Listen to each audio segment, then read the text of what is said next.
नानक देव जी का जन्म एक हिंदू परिवार में हुआ था। अपनी आजीविका के लिए नानक देव जी नगर के नवाब के मोदी खाने में काम करते थे। सुल्तानपुर शहर में नानक देव जी अपने बहनोई के तहत इस नौकरी पर लगे थे। नानक देव जी बड़े ही धार्मिक प्रवृत्ति के भक्त थे। हिंदू धर्म के देवी देवताओं की भक्ति और विष्णु जी के दृढ़ भक्त थे। नानक देव जी प्रतिदिन नगर से लगकर बहने वाली बेई नदी में स्नान करने जाते थे तथा वहीं पर घंटों तक साधना योग करते थे। पूर्ण परमेश्वर कबीर साहिब अपने विधान अनुसार एक जिंदा महात्मा का रूप बनाकर वहां आए।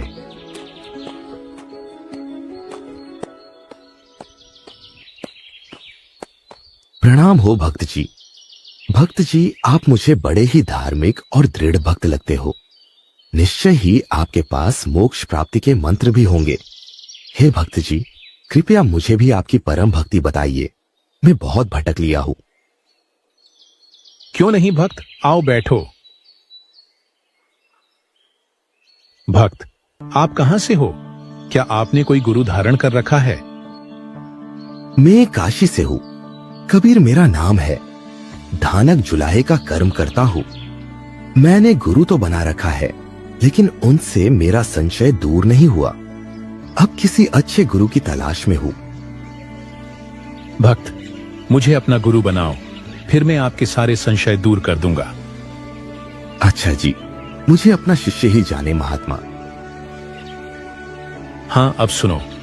इस संपूर्ण सृष्टि पर हमारे 3 देवताओं का ही पूर्ण आधिपत्य है। ये त्रिदेव श्री ब्रह्मा जी, श्री शिव जी तथा सर्वोपरि देव श्री विष्णु जी अजर अमर है। इनका कभी जन्म नहीं होता। इसी त्रिगुण माया से सर्व सृष्टि विद्यमान है। भक्त ओम नाम का जाप किया करो और श्री हरि विष्णु जी को इष्ट मानकर स्वर्ग प्राप्ति की इच्छा रखा करो। यही उपदेश पवित्र श्रीमद् भगवत गीता में दिया गया है, जो कि स्वयं परमेश्वर विष्णु जी यानी श्री कृष्ण जी ने दिया है। महात्मा जी, मेरी कुछ और शंकाएं भी है। आप कह रहे हो कि ये त्रिदेव अजर अमर है, लेकिन मैंने अपने पूर्व गुरु से गीता जी में ही पढ़ा था कि आपके श्री कृष्ण जी अध्याय 2 के श्लोक 12 में, अध्याय 4 के श्लोक 5 और 9 में तथा अध्याय 10 के श्लोक 2 में स्वयं कह रहे हैं कि अर्जुन, तेरे और मेरे बहुत से जन्म हो चुके हैं और आगे भी होते रहेंगे। वही अध्याय 7 के श्लोक 14-15 में कहा है कि इस त्रिगुण माया को पूजने वाले राक्षस स्वभाव के दूषित तथा मनुष्यों में नीच मूर्ख लोग मेरी भक्ति नहीं करते।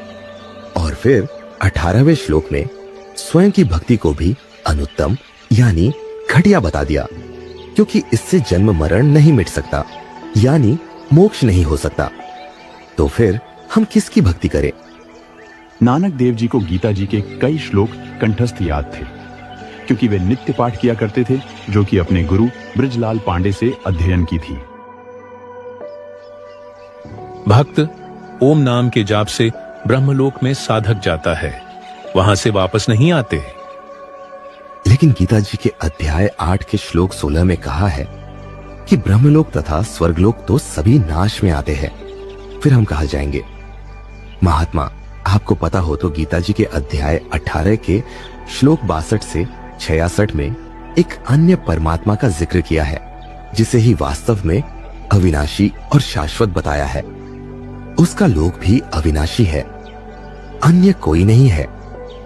मान लिया कि आपकी इस भक्ति से आप स्वर्ग चले जाओगे, लेकिन कितने समय तक स्वर्ग में रहोगे? वो सब तो मेरी भक्ति पर निर्भर करता है। ज्यादा भक्ति करूंगा तो ज्यादा दिन स्वर्ग में आनंद से रहूंगा। ज्यादा समय भी रुक जाओगे तो फिर कहां जाओगे? फिर तो इसी मृत लोक में आना पड़ेगा और अन्य शरीर भी धारण करना पड़ सकता है। तो आपका मोक्ष कहा गया गुरुजी? क्या आपका जन्म मरण मिट जाएगा? नहीं। तो फिर आपकी भक्ति का क्या लाभ हुआ? भक्त का प्रथम उद्देश्य जन्म मरण से छुटकारा पाना होता है। आप तो फिर पूरे भक्त ही नहीं हुए। गीता जी अध्याय 4 के श्लोक 34 में कहा है कि उस पूर्ण परमेश्वर की यथार्थ जानकारी के लिए तत्वदर्शी संतों की तलाश कर। महात्मा जी, क्या आपको वह तत्वदर्शी संत मिल चुके हैं? नहीं, मुझे कोई तत्वदर्शी संत नहीं मिला, लेकिन मेरे गुरु पूर्ण है। उन्होंने मुझे बहुत अच्छा मार्ग बताया है। नहीं भक्त जी, आपके गुरु पूर्ण नहीं है। उन्हें गीता जी का यथार्थ ज्ञान नहीं है। वो तत्वदर्शी संत में हूँ, काशी में रहता हूँ और धानक जुलाहो की गली में रहता हूँ। मुझे गीता जी के अनुसार अध्याय 15 के श्लोक 17 वाले उत्तम पुरुष की यथार्थ जानकारी है। आप मुझे गुरु बनाइए। नहीं, आप सब झूठ बोल रहे हो। आप कोई संत नहीं हो सकते। अगर ऐसा ही कोई ज्ञान होता तो आज तक किसी ने बताया क्यों नहीं? मैंने आज पहली बार ऐसी मनगढ़ंत बातें सुनी हैं। परमेश्वर कबीर साहिब जी नानक देव जी की अरुचि देखकर वहां से चले गए, लेकिन नानक जी को अंदर से निचोड़कर रख दिया। बाहर ऐसा दिखावा नहीं किया। क्या हुआ भक्त जी? ये व्यक्ति कौन था? ये तो आपको गुरुदेव कह रहा था। हाँ भाई, ये काशी का नीच जाति का व्यक्ति है। कबीर नाम है उसका। बोल रहा था कि आपके भगवान पूर्ण परमेश्वर नहीं है। फिर मैं इसको बताने लगा तो बोलती बंद हो गई और फिर चला गया।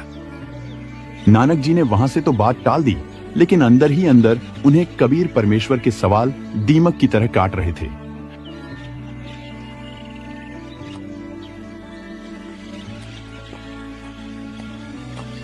घर जाकर नानक देव जी ने पूरी गीता जी से मिलान किया। सब कुछ सत्य था जो कि जिंदा महात्मा रूपी कबीर साहिब जी ने बताया था। वहीं नानक देव जी की बेचैनी तो बढ़ गई, लेकिन एक तरफ से खुश भी थे। आखिर क्यों नानक देव जी के साथ दोनों स्थिति साथ बनी, इसके लिए देखिए दूसरा भाग।